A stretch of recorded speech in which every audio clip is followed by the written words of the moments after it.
afat shkurtër, ambasador, se ne diskutuam që 40 ca ditë kanë shkuar, kështu që janë shumë pak në fakt, pavarësisht se informacioni që rrjedh shpejt duket sikur ka shkuar shumë kohë. Po dhe sa do vazhdoj, këtë nuk e thot njeriu, jam dakord me ju, por asnjëri nuk e thot se kur do mbaroj kjo punë. Domethënë, kur do përmbyshet një regjimi në Iran? Se nuk është përmbysur. Regjimi nuk është përmbysur, por nuk ka asnjë shans të mbijetoj. Nuk e dim, ai po mbijeton dhe po bëhet rrezik i madh për botën, ky është problemi. Opozita atje çfarë do bëjë dhe treta, Kina i thotë ju, dhe syje reagimi dhe zgjedhjet e mes mandatit po vinë, kur Trumpi dhe për Ukrainën ka kërkuar të bëhet paqja qershor, që nuk bëhet, unë e kam thënë, le ta kujtojmë para viti, mos presoni paqe Rusi-Ukrainë, paqe të vërtet. Pra, ky është problemi, dakor, 40 ditë nuk janë shumë, po varësi të kuptosh, po sa do zgjasë këtë nuk na thot njeri, as Trumpi vet. Thot 5 javë, 6 javë, deri në shtator, thot, deri në nëntor do kemi rritje të çmimeve të benzinës sot. Edhe kjo ka krijuar një kaos në Amerikë dhe një frikë pasiguri dhe inshallah po kanë frikë se do ta paguaj domethënë këtë. Kurse kjo e vansit pastaj, se Amerika ka histori të tjera me Iranin. Tani ai po provon do bëhet kandidat për president Venci apo Rubio. Është një luftë për dyja dhe me që Venci ishte kundër luftës në Iran, e çoi prandaj çoi bizetime. Po nuk mund bëjmë bizetime për 21 orë, më fal. Unë diplomat elementar nuk kam udhëhequr bizetime, kam qenë, por gjithë teoria, gjithë praktika nuk justifikon të arrish ti me armi kuntat më të madh, që siç e thatë ju, ças po i bën botës, ti të vesh dhe për dytë të bësh marrëveshje paqe. Po është e pamundur, por ajo ishte një Verhandlung taktik thot Gjermani. Po marrëveshje paqe jo, po rrugën e kanë shtuar dhe fakti që iranianët pas ju bombarduan, u bën ashtu, detyruan të vinë në tryezën e bisedimit, amerikanët rregullishin. Pra edhe kjo tregon që ka një ndryshim në qasjen edhe që vetë iranianët kanë duke parë pozitën. Gjemu kujdese, të kam vërtet më je gazetare me përvojë, analise shumë mirë, komentator brillante, edhe ky është domethënë një problem tjetër. Jo, situata është në favor të Iranit, fatkeqësisht.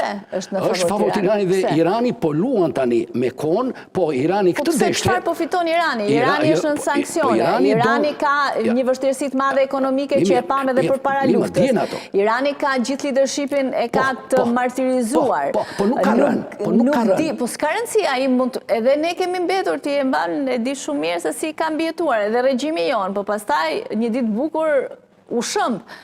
Pra nuk është se shëmben me një ditë, po them të gjitha këto, Irani nuk është në pozita të forta për të imponuar asgjë më, se s'kam asgjë çfarë bëj. Është e vërtet, por me qenë se Amerika nuk pati një objektiv të qartë, çfarë do bëj? Do vrasë udhëheqësit e do azgjësoj bombë, çfarë do bëj? Irani po shfryzon këtë kohë për të marrë frymë, për të marrë 2 javë, armëpushim është gjë e madhe me Iranin, edhe ta shtim pse që të përgatisin lëshuesit e raketave, se nuk janë zhdukur. 1/3 të paktën janë zhdukur, thënë ato. Pra ka raketa dhe ngushtisë e Hormuzit, ai të bën gjëmën, Irani. Me një modovetet, me një raket thjesht, me një gjë, kush do të kaloj, ai të hedh në erë atje. Pra Irani është, si thatë ju, e saktë, kapsu humbi as diskutohet. Po jo hedh në erë, por Irani mbijeton për vete me parat që merr nga nafta edhe nga ato. Po, më fal, nëse nuk e kalon nga kanali, ku do i marrë lekët? Po, sepse problemi i parë që çfarë do krijohet nëse nuk kalon nga kanali anije. Mirë Irani, po për Evropën dhe botën. Arabia Saudite riktheu kapacitetin e plotë të furnizimit, do gjejmë rrugë alternative. Pastaj ne nderuar, mos të presim nga regjimi iranian të ketë një logjikë demokratike si jona, si Amerika, si Evropa. Nuk pres, po unë thjesht po them për mbijetimin, mbijetesën e vetë ekonomike. Kur të vi punën ne do vdesim, thotë, po atje nuk dorëzohemi. Mirë po, kur të vi ky moment, nuk e dim sa kohë do ketë kalu. Këtë du më dim ne vetëm. Ore, e shumë do t'i regjimit të ndryshojgjam, si në Hungari, me zgjedhje po, me bombardime, me luft. E bën do 3 muaj, 4 muaj, 5 muaj. Tani më flase, po flasim që i ka qikë të mëdhen, me respekti bashkë. Të po flasim se nuk është se kam në doktoraturë, më bujtoj. Por politika sot, real politika, për fatë mirë këshu bëhet, me të thjesht fare. Pra, kjo është problemi si stati ju, që Irani është shumë probleme, humbje, as diskutohet dhe Amerika ka rritë suksete, po inshallah do të sukseset, mos jetë tilla si sot e Juri Klefi, që të mos i duam fitore domethënë. Ambasador, kjo është e vërteta hidhur. Putini duket se po kërkon të gjithmonë mundohet të gjejë ndonjë të çarë për tu faktorizuar. U mundua ta bënte me lindjen e mesme me Sirinë, u mundua ta bëj tani me Iranin. Ndërkohë nga ana tjetër një tjetër alat shumë i rëndësishëm në Europë, Irak, kjo do t'i shtojë edhe më shumë vështirësinë. Sipas Reuters, të paktën 40% e kapacitetit të saj të eksportit të naftës është goditur dhe është nxjerrë jashtë funksionit nga Ukraina. Sa do mbijetoj Vladimir Putin dhe a mund të gjej ai ndonjë hapësirë për të operuar, po them në negociata me Iranin për të faktorizuar? Patjetër, ne më parë kemi diskutuar vjetë kur ndodhi lufta 12 ditore, thamë që Rusia e Kina nuk u ndjen, bën një notë verbale sepse u konsiderua zonë e influencës së Amerikës. Mirë po, tani me këto ngjarje dhe vi prapë te Muhamedi jo po mos i kthehemi, ai e sheh që Amerika nuk ishte kaq e fortë sa të duk dhe po mbijeton regjimi. Atëherë dhe ai bën llogaritë që thatë ju me të drejtë. Çfarë mund bëjmë ne me Kinën tani? Ta ndihmojmë Iranin me armatime, me një sepse prekin direkt ato tyret. Pra me qëllim që Irani të zgjasi mbijetesën e vet dhe duke parë pasaj edhe duke bërë, mendon Putini. E dyta, ai ka interes të madh sepse kjo është një shkëputje e madhe e vëmendjes nga Ukraina.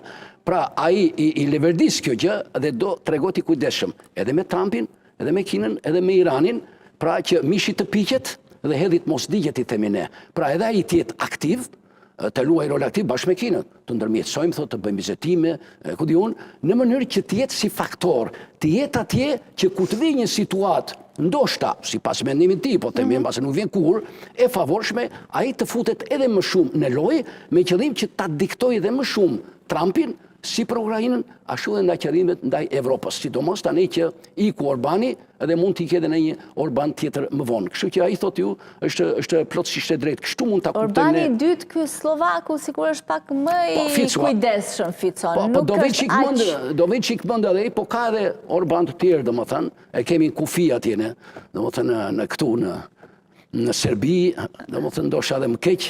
Kështu që pra Putini po luan, siç edhe Bashkimi Evropian, me ato probleme që thatë ju me drejt, me të meta, me mangësi, po mundohet bëj se më shumë nuk ka çfarë bëj Bashkimi Evropian, me të drejtën domethënë, nuk ka se çfarë bëj. Keq, po s'ka çfarë bëj, kaq fuqi ka, kaq vuxhut ka. Po pra po, kaq kështu është përgatitur. Po merita e Amerikës do ishte që ajo të bashkëpunonte me Bashkimin Evropian, siç u kujto tani vonë Trumpi, që në fillim me konsultime efektiviteti ishte më i madh, jo nga ushtarake. Ushtarakën e ka Amerika, nga ana imazhit, nga ana diplomatike, sidomos opinioni dhe imazhi. Po pra, po kjo i bie